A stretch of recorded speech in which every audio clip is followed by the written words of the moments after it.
wala may mga gugma nga ako makita din sa mga netizen. Sa kining statement ni President Bongbong Marcos bahin sa iyang pagpaila-ila sa iyang mga kandidato sa Alyansa para sa Bagong Pilipinas.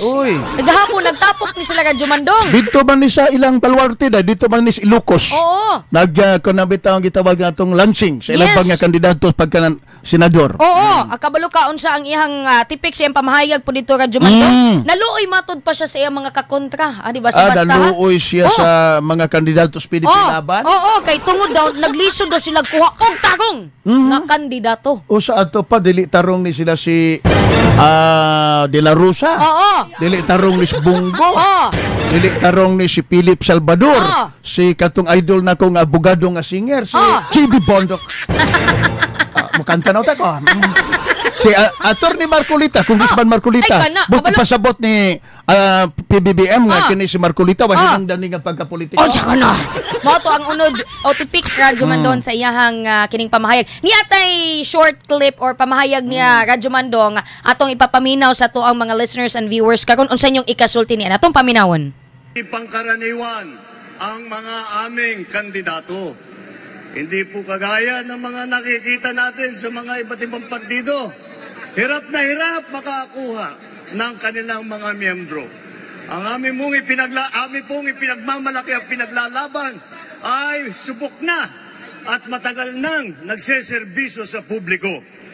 Hindi po ay naaawa rin po kuminsan sa ating mga katunggali dahil nagmamakaawa para makakuha ng mga malalakas at magagaling na kandidato.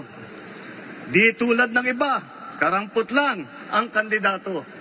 Dito po, buo kami.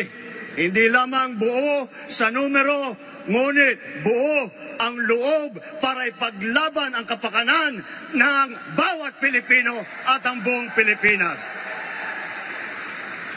Palo ka Radyo Mandong sa dihang gipaminawan nako to. Bangag sa no. Na ay mga nag-ingon din hi Radyo Mandong, subok na nga kayo. Ingon ni Romeo, subok na walang ginawa.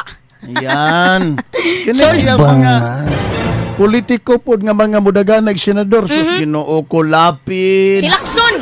Radyo Mandong.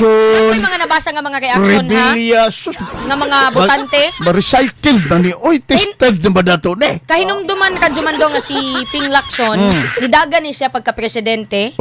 Nidagan pagka-presidente. Katbang ni PBBM.